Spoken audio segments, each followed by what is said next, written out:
दामाद की सास पार्ट 1। कावेरी जी के पति का देहांत हुए काफी वक्त हो गया था। कावेरी जी की 3 बेटियां थी, ईशा, मोहिनी और सुहाना।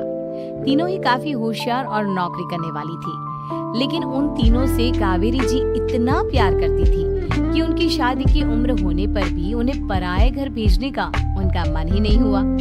अरे तुम तीनों मेरे कलेजे का टुकड़ा हो।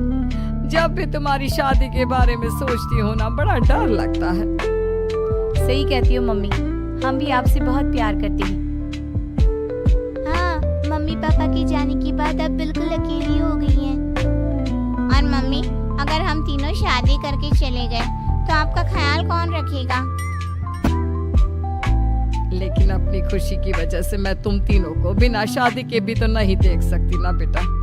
समाज के हिसाब से देखे तो यह भी गलत होगा और मैं ऐसा कुछ नहीं चाहती। लेकिन तुम तीनों से दूर होने के बारे में सोचती हूँ तो अजीब सा लगता है। लेकिन मम्मी, हम आपको इस तरह अकेला छोड़कर नहीं जा सकते। एक काम करते हैं मम्मी, शादी के बाद ना आप मेरे साथ मेरे ससुराल में चलना और मेरे साथ ही रहना। अच्छा, और तेरी सास मुझे रहने देगी तेरे ससुराल में? अरे बेटा, वहाँ ऐसा नहीं होता। बेटी की माँ कभी अपनी बेटी के ससुराल जाकर नहीं रह सकती।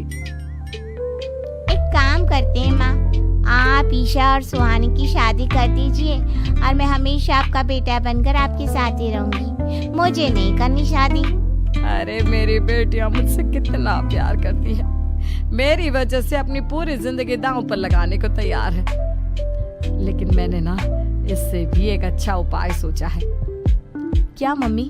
अगर आपके पास कोई सोल्यूशन है तो फिर क्यों परेशान हो आप? बताइए, क्या करना चाहती हैं आप? मैंने सोचा है कि अखबार में इश्तिहार देकर तुम तीनों के लिए 3 घर जमाई दामाद ढूंढ लूंगी। वैसे भी नौकरी तो तुम तीनों अच्छे से कर लेती हो, कमा भी अच्छा खासा लेती हो। कोई भी लड़का तैयार हो जाएगा तुमसे शादी करने के लिए। अरे मम्मी, ये हुई ना बात। इससे हमें आपसे दूर भी नहीं जाना पड़ेगा और आपको अकेला भी नहीं रहना पड़ेगा। हाँ मम्मी, ये बहुत अच्छा तरीका है। मैं तो कहती हूँ आज ही अखबार में ऐड निकलवा देते हैं। बिल्कुल, आज ऑफिस जाते वक्त मैं ये काम कर दूंगी। और कुछ ही दिनों के बाद कावेरी जी को 3 घर जमाई दामाद विवेक, सुमित और अविनाश मिल जाते हैं और वो उन तीनों लड़कों से अपनी तीनों बेटियों की शादी करवा देती है। शादी के कुछ दिन के बाद, अरे अब शादी हो गई, छुट्टियां खत्म, तुम तीनों जाकर नौकरी करो, कुछ काम करो। अरे मम्मी जी, कमाल करती हैं आप। अब घर जमाए इसलिए थोड़ी ना बनाए कि हम बाहर जाकर नौकरी करें। मम्मी जी, मेरा तो घर जमाई बनने का मकसद ही यही था कि कमाने वाली बीवी मिल जाए। बाहर जाकर काम करने से तो मेरा दिल घबराता है। घर का कोई काम है तो बता दीजिए मुझे। अगर ऐसी बात है तो शाम का खाना बनाओ। मेरी बेटियां नौकरी से थकी हारी आती है, अब नौकरी नहीं कर सकते तो कोई बात नहीं, घर का काम करो तुम लोग। मैं तो घर का काम करने में बहुत खुश हूँ। बस ये बाहर धूप में निकलना, रास्ते में जाना, नौकरी करना, ये सब मुझसे नहीं होता। बिल्कुल ठीक कह रहा है सुमित। अरे गर्मी में, बारिश में, सर्दी में घर से निकलकर जाना और उधर बॉस की चिक चिक सुनना, इससे बढ़िया तो ये है कि मैं घर में झाड़ू पोछा कर लूँ। ठीक है, फिर तुम झाड़ू पोछा करना। अविनाश शाम का खाना बनाएगा और विवेक तुम सुबह का नाश्ता और खाना बनाओगे। मेरे तीनों दामाद घर संभालेंगे और बेटियां नौकरी करेंगी। अगले दिन सुबह के वक्त, मम्मी मुझे ऑफिस के लिए देर हो रही है, नाश्ता चाहिए। अरे उस विवेक से कहा तो था कि सुबह का नाश्ता उसे उठकर बनाना है। अभी जाकर देखती हूँ क्या कर रहा है विवेक। अभी तक सोया हुआ है क्या? सुबह के 10 बज गए हैं। सोने दीजिए ना मम्मी जी, क्या हमेशा हिटलर की तरह हाथ में डंडा लेकर खड़ी रहती हैं? मैंने कहा सीधे उठकर खड़े हो जाओ और जाकर नाश्ता बनाओ। लेकिन मम्मी जी, बिस्तर में से निकलते ही कोई नाश्ता कैसे बनाएगा? 2 मिनट, वॉशरूम जाकर आता हूँ। बिल्कुल नहीं, सीधे रसोई में पहुंचो, मेरी बेटी को ऑफिस जाने में देर हो रही है। कुछ देर के बाद, हे भगवान, दोपहर के 12 बजे हैं लेकिन घर इतना गंदा पड़ा है।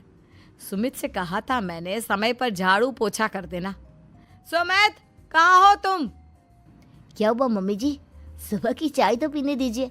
आप भी याद करती हैं, चिल्लाती ही रहती है। ये सुबह की चाय है या दोपहर की चाय? अगर तुम 12 बजे उठकर सुबह की चाय पियोगे तो क्या शाम का खाना रात के 3 बजे खाओगे? मम्मी जी चिल्लाइए मत, बताइए बात क्या है? अरे 12 बज चुके हैं, अभी तक झाड़ू पोछा नहीं हुआ। घर में देखो कितनी गंदगी है। अच्छा, तो आप इसलिए परेशान हैं। वो क्या है ना मम्मी जी, आज मेरे हाथ में दर्द हो रहा है। रात को उल्टी करवट से सो गया था, हाथ हिलाया भी नहीं जा रहा। कौन से हाथ में दर्द है दामाद जी? इस सीधे हाथ में मम्मी जी, हाथ हिल भी नहीं रहा है। विवेक, सुन लिया तुमने? सुमित के हाथ में इतना दर्द है कि बेचारे का हाथ भी नहीं हिल रहा। आज तो ये खाना भी नहीं खा पाएगा। तो एक जन का खाना कम ही बनाना। ठीक है मम्मी जी। अरे नहीं मम्मी जी, मेरे कहने का मतलब वो नहीं था। मेरा मतलब है खाना तो खाऊंगा ना। अरे लेकिन कैसे? हाथ तो हिल भी नहीं रहा है। अरे मम्मी जी, आपको ना किसी जेल में जेलर होना चाहिए था। बेकार में हमारी सास बनकर जिंदगी खराब कर रही हैं। अरे लगाता हूँ पोछा। एक बेचारा घर जमाए और कर भी क्या सकता है। शाम को जब ईशा, सुहाना और मोहिनी ऑफिस से लौट कर आती हैं। मम्मी, शाम के खाने में क्या बना है? अब ये तो तेरे पति को ही मालूम होगा ना बेटा, उसने ही खाने की जिम्मेदारी ली थी। लगता है मम्मी आपने ये घर जमाए वाला तरीका अपनाकर मुसीबत मोल ले ली है। आपके तीनों घर जमाए कितने आलसी हैं। मेरे वाले को देखो, दोपहर के 12 बजे सुबह की चाय पीता है और काम क्या करना चाहता था? घर का झाड़ू पोछा। मम्मी बता रही थी कि आज उसने घर का झाड़ू पोछा शाम के 5 बजे किया था। अब क्या बताऊं बेटा, सुबह से हाथ दर्द का बहाना करके बैठ गया था। कहता है हाथ में बहुत दर्द हो रहा है, हिला भी नहीं जा रहा। सब बहाने मम्मी। ये तीनों घर जमाए मिलकर ना बस बैठकर खाना खाना चाहते हैं, काम धाम तो बिल्कुल नहीं करना चाहते। अरे लेकिन ऐसे काम नहीं चलेगा ना, मुझे इन तीनों को सबक सिखाना ही पड़ेगा। अरे तो मम्मी, आप हिटलर से कम है क्या? आपने जब हम तीनों को सबक सिखा कर इतना लायक बना दिया, तो इन तीनों नालायक दामाद को भी आप कुछ न कुछ तो बना ही देंगी। हाँ मम्मी, बस अपने अंदर के हिटलर को बाहर लाइए और अपनी तीनों दामादों को अच्छी तरह से सबक सिखाइए। रही बात आपकी बेटियों की, तो हम तीनों तो हमेशा से आपके साथ हैं। अरे लेकिन बेटा, इस काम के लिए तुम तीनों को मेहनत करनी पड़ेगी। कैसी मेहनत मम्मी? ऑफिस में तो वैसे ही बहुत मेहनत करते हैं हम तीनों। अरे प्रेग्नेंट हो जाओ, प्रेगनेंसी का बहाना बनाकर कह दो कि तुम तीनों ने नौकरी छोड़ दी है 2 साल के लिए, और जब घर में खाने के पैसे नहीं होंगे तो अपने आप काम पर जाएंगे ये तीनों। वाह मम्मी, क्या आइडिया दिया है। मैं तो कल ही जाकर कहने वाली हूँ कि मैं प्रेग्नेंट हो गई हूँ।